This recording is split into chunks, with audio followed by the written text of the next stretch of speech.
hope and with prayer. Okay? Now, our subject is, what is our subject now? It's the liturgy of the sacrament of reconciliation. Not the sacrament of reconciliation, but the liturgy of the sacrament of reconciliation. Because any sacrament is to be studied under two aspects. One is its doctrinal side, okay? Doctrine of the subject. And the other one is liturgy of the subject. These two are complementary, not completely separated from one another. At the same time, they are not one and the same. The doctrinal side will explain you the biblical foundations, the theological history, the theological understanding, and the church teaching regarding the subject, regarding a sacrament. Okay? Whereas the liturgy of the sacrament will teach you how that sacrament is being celebrated, what are the rites involved in that, and what are the signs and symbols involved in celebrating a particular sacrament, and what is the meaning of the signs and symbols that are being used within the celebration of the sacrament. Okay? Therefore, at the very outset of our class, we must be aware what is the scope of our study. Okay? The scope of our study is limited to the liturgy of the sacrament of reconciliation.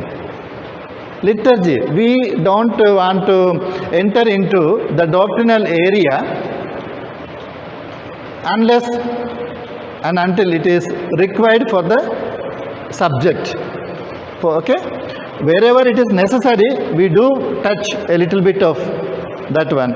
But we will limit ourselves to the study of the liturgy of the sacrament of reconciliation.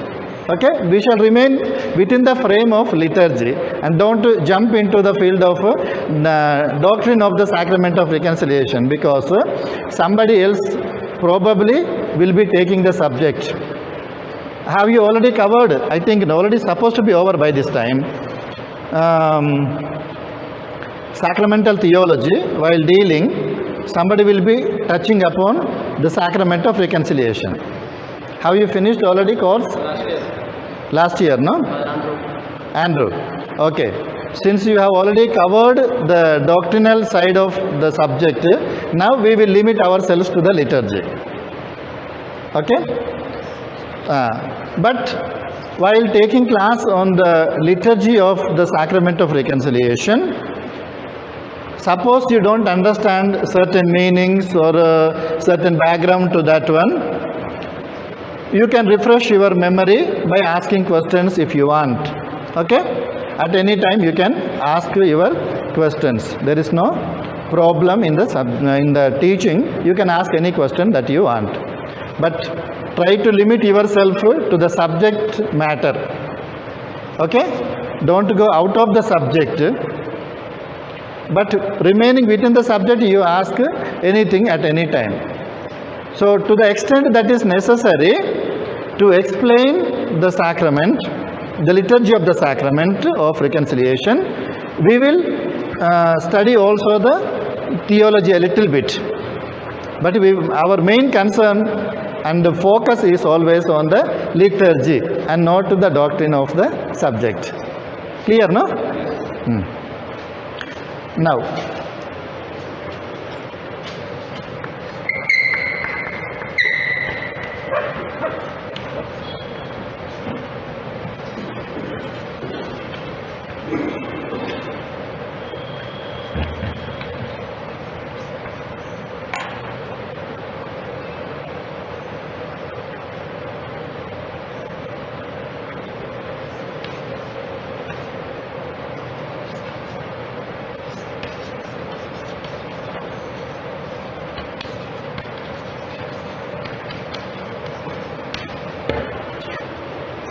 See, within the title of the subject itself,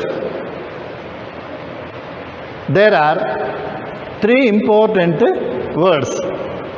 In order to study any subject, first we should understand the terminology that is involved within the subject. Okay?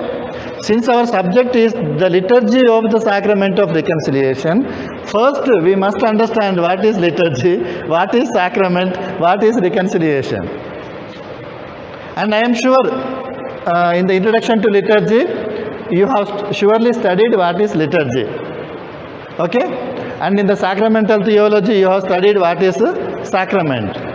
And in the study of the doctrine of sacrament of reconciliation, you have studied what is reconciliation.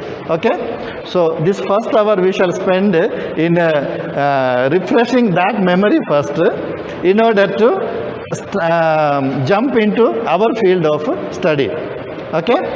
Since it is the study of the liturgy of the sacrament of reconciliation, first you must remember and explain what is liturgy, what is sacrament, and what is reconciliation. Take all of you Sacrosanctum Concilium.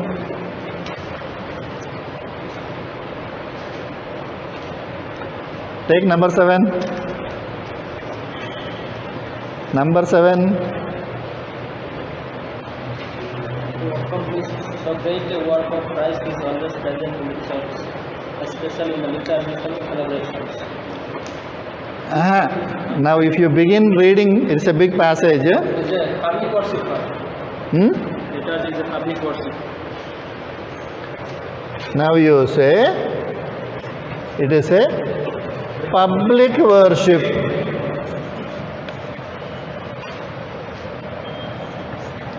Okay, then liturgy is a public worship, and then continue. Is What is liturgy? to accomplish Christ's work. That is the purpose of liturgy. Okay? Why this public worship is existing? In order to accomplish our redemption. That is the work of Christ. Okay?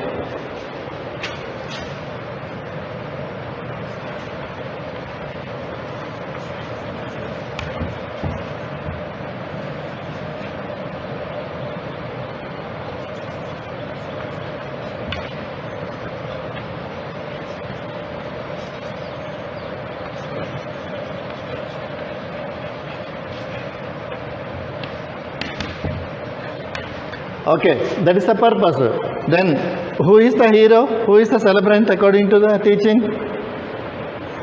Who is the celebrant of liturgy? It is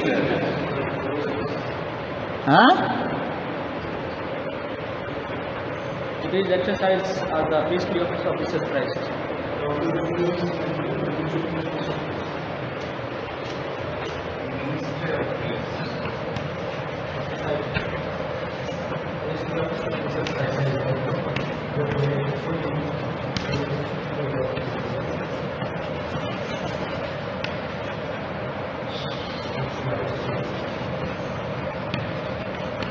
But you have not given me the answer.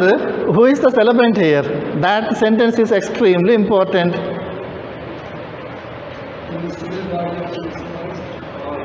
No, read that number 7 beginning on. Dear brothers, this passage explains, this passage from the Sacrosanctum Concilium, which is the constitution on the sacred liturgy promulgated by Vatican II, okay, and which is the most authoritative document that we have to explain the doctrine of liturgy to the world today.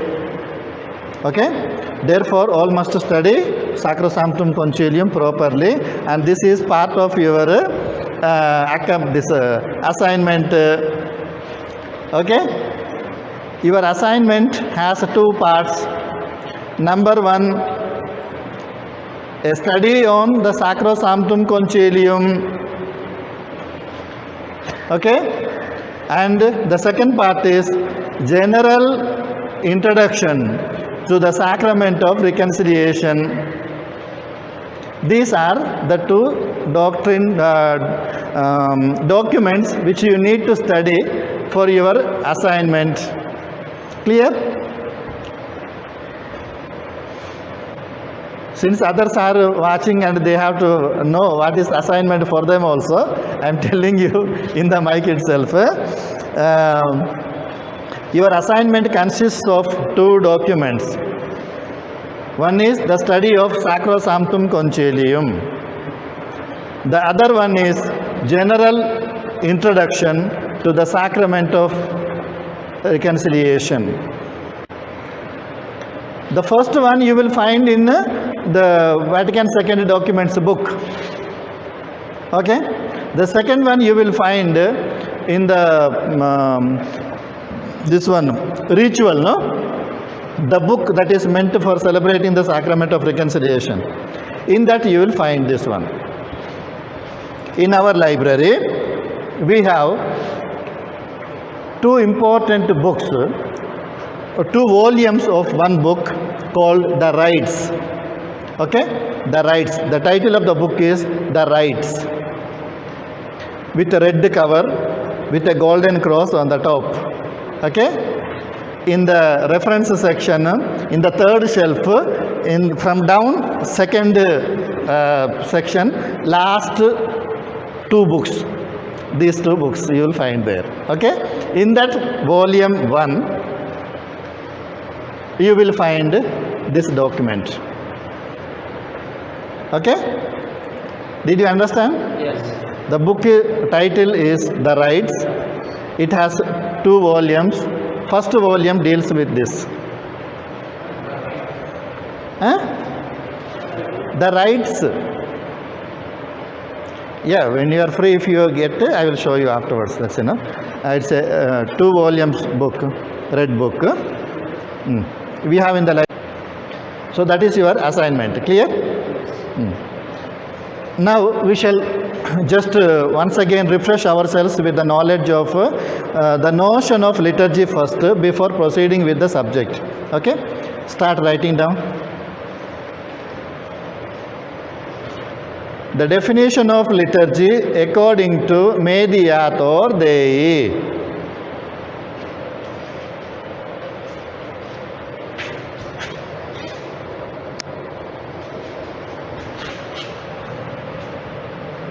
Shall I wipe this?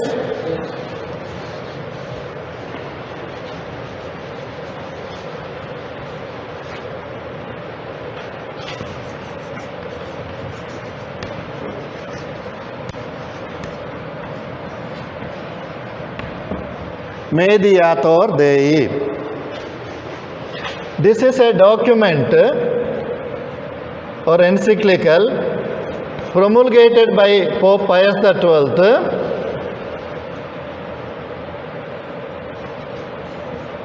in 1947. Okay? Liturgy is as old as the church itself. Is it not? Okay? Christ himself celebrated the first Mass together with his apostles, during which he instituted also the sacrament of the holy orders. He instituted the sacrament of the Eucharist, and he instituted the sacrament of holy orders or priesthood in order to continue this work, this liturgy. Okay? So, liturgy of the church is as old as Christ himself. Celebrated from the day one onwards. But no one felt the need to officially explain through a papal document, through an official church document, what liturgy is. No one felt a need, because everybody probably understood what liturgy is, but no one officially explained it. But there came a point in history where the proper study of liturgy is not taking place. The church felt that the proper study of liturgy is a necessity. A time has come, okay? And Pope Pius XII in 1947 brings out an encyclical with the title Mediator Dei, which is fully dedicated to the explanation of liturgy, to the study of liturgy. Though liturgy is as old as Christ himself or as old as the church, it is this Mediator Dei is the first official document dedicated fully to the study of liturgy. Till then, there was no official document on precisely to understand what liturgy is. Though liturgy had been taught, liturgy had been in practice properly from a papal document. We don't have an official document till 1947. Okay? In 1947, Pope Pius XII brought out Mediator Dei, in which he gives a precise definition of liturgy. That is the first definition we are getting from the church. Okay? Now, according to this document, now continue writing. Definition of liturgy according to Mediator Dei, number 20. Liturgy is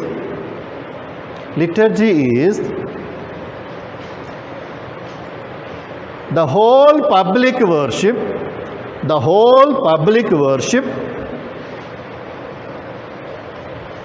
which our divine Redeemer,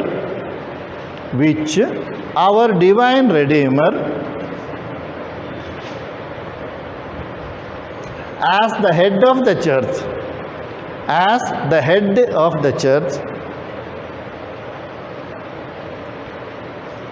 renders to the Father.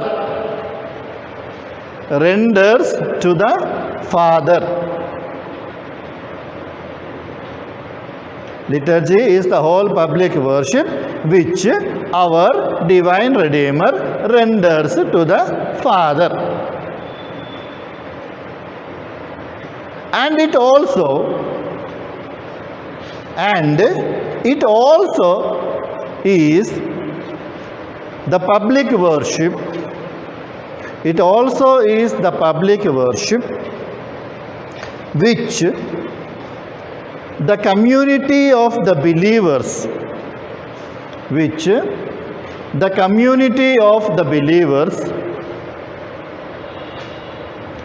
render to its founder,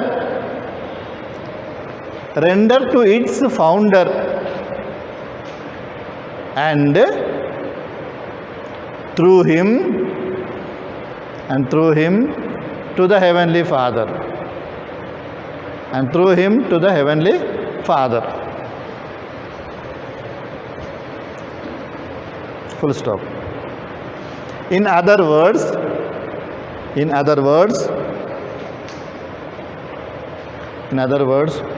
liturgy is the whole public worship.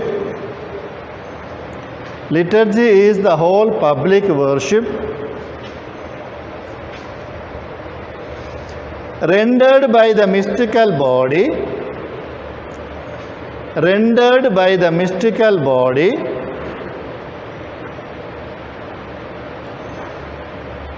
which is the church, by head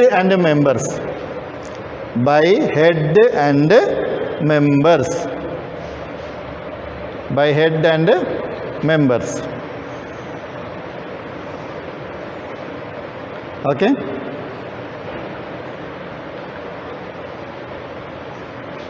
Did you understand this definition? Read yourself once and try to understand what this definition means.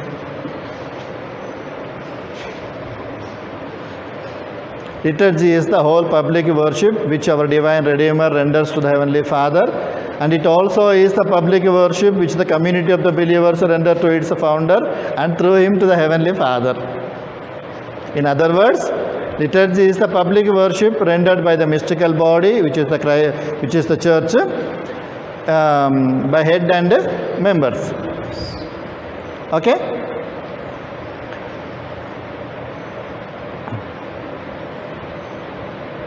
Okay, before going further with the explanation of this definition, I'll give you the understanding of liturgy according to Vatican II also. Okay?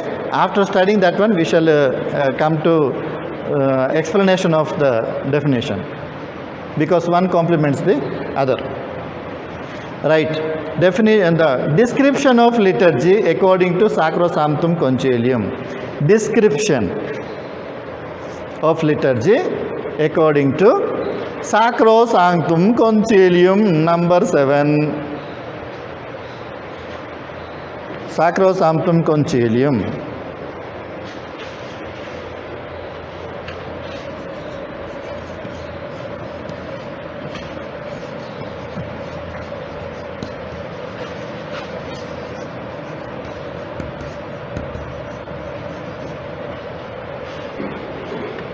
Sacrosanctum Concilium.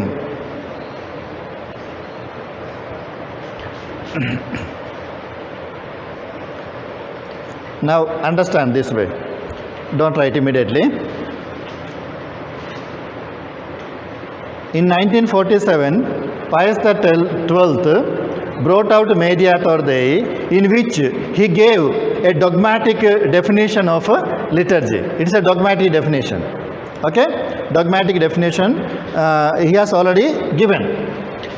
Vatican II, when it brought out the Sacrosanctum Concilium, did not feel the need to define liturgy, because it accepts.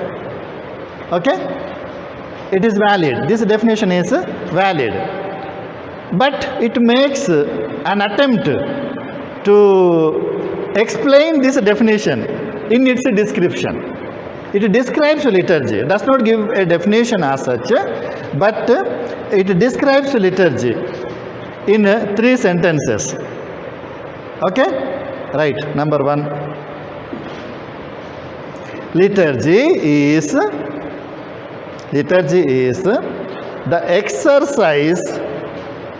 Liturgy is the exercise of the priestly office. Liturgy is the exercise of the priestly office of Christ. Priestly office of Jesus Christ, of course. Priestly office of Jesus Christ. Liturgy is the exercise of the priestly office of Jesus Christ. Number 2. Liturgy is the public worship. Liturgy is the public worship of the mystical body. All the worship is rendered by Jesus Christ in and through the church, okay, to the Father in the power of the Holy Spirit. Clear? And if that worship which we render, which the church renders as head and body, okay, head and members, if it is to be qualified as a liturgical action, it must meet 3 demands. Okay? 3 criteria must be fulfilled if that is to be called a liturgical action. Otherwise, it will not be a liturgical action, but will be an action by the church, but it need not be a liturgical action. The meaning of that one is, my brothers, in the church, there are 2 types of worship. Okay? 2 types of worship. What are they? Public worship and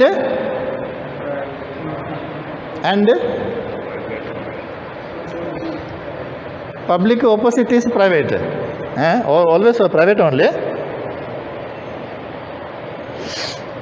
Pious devotions. Okay? You can call private worship also, no problem, but that is in official language it is called pious devotions. Okay? Both are necessary for the life of the church. Both are necessary. The church encourages both. But one is called public worship. The other one is called private devotion. The nature of these two differs to some extent. Okay? The nature of public worship is that it is a determined pattern of worship. Okay? It's the official way the church wants to worship. It is the official way, which is determined, which is fixed. Okay? Who should do, what should be done, at what time it should be done, where it should be done, how it should be done, what are the prayers to be used, what are the things to be used. Everything is tip-top determined in the public worship. Since it is an official worship meant for the whole universal church, everybody and anybody cannot do everything there. In a fixed manner it is given, it should be done only that way. That is why someone say, no, what is the difference between a liturgist and a terrorist? We can negotiate with a terrorist but cannot negotiate with a liturgist, they say. Because liturgist cannot teach what he wants as he understands. No, he should teach only what the church teaches. And liturgy is fixed. It's a public worship which is official worship which is fixed. Cannot go beyond that one. Unless it is lawfully permitted, a priest cannot do anything, any changes in the liturgy. Because it is an official worship, because it is a public worship. Okay? Whereas private devotion, though it is an important part of church life, it is required. Since it is a private devotion, you have the freedom to do it in a manner suitable without going against the faith of the church. Without going against the faith of the church. Now, not everything is liturgy. Not every type of worship in the church is liturgy. Okay? The term liturgy includes certain things. It excludes certain things. Okay?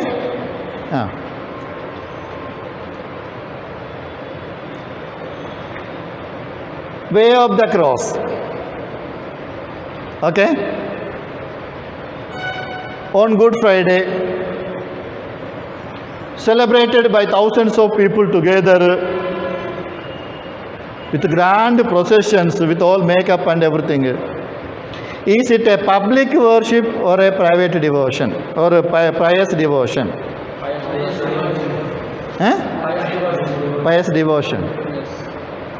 So also rosary, even if 1,000 people pray together, okay, still it becomes a pious devotion of the church.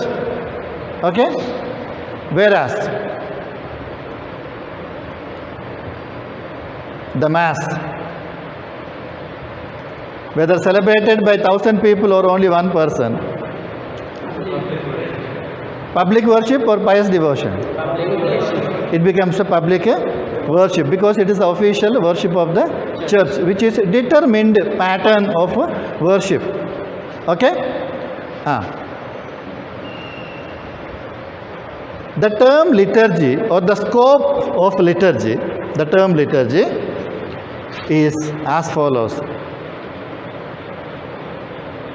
It is the celebration or liturgy includes the celebration of the Mass and all the other sacraments, surely. Okay? How many sacraments are there? 7. Only 7? Yes. In the Roman Catholic Church or Catholic Church?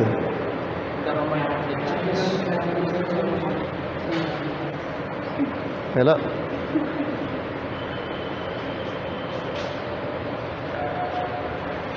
In the Roman Catholic Church, you have 7 sacraments. Okay? That is a universally accepted fact. Catholic Church has 7 sacraments. But in the Eastern rites, traditionally, there were 9 sacraments.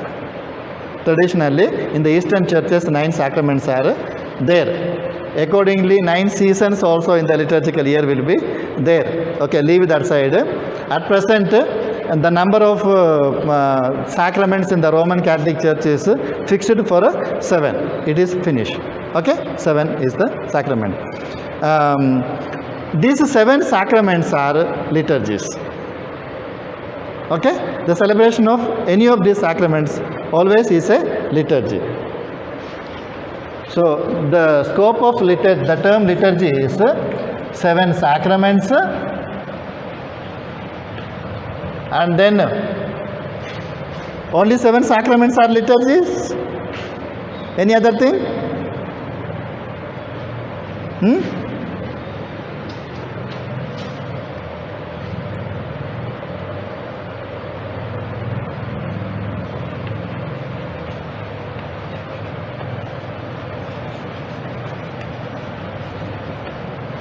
All that is contained in the book of blessings is part of liturgy.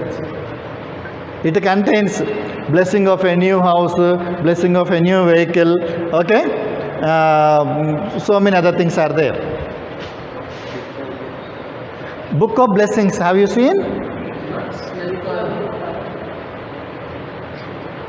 What we have here, only a small booklet, okay?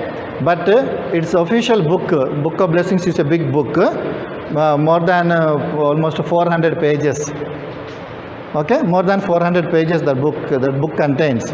That means so many types of blessings are there in the Catholic Church, and all those blessings which are to be found in the Book of Blessings are counted as liturgies. Okay, and then some important sacramentals.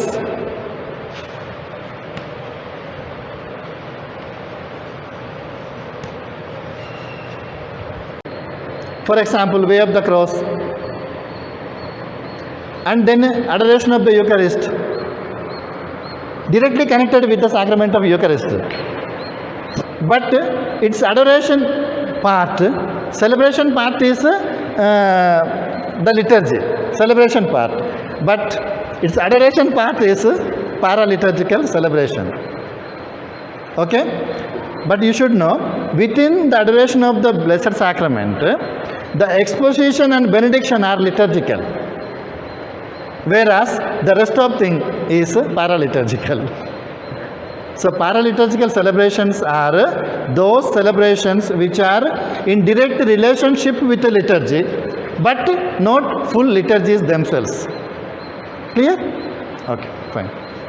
So, in the life of the church, there are 2 types of celebrations. Some are called liturgical celebrations, some are called pious devotions.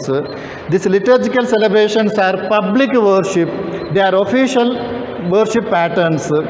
Okay? Pious devotions are those devotions which promote or which somehow come from the liturgy, and they direct us to the liturgy and promote liturgy.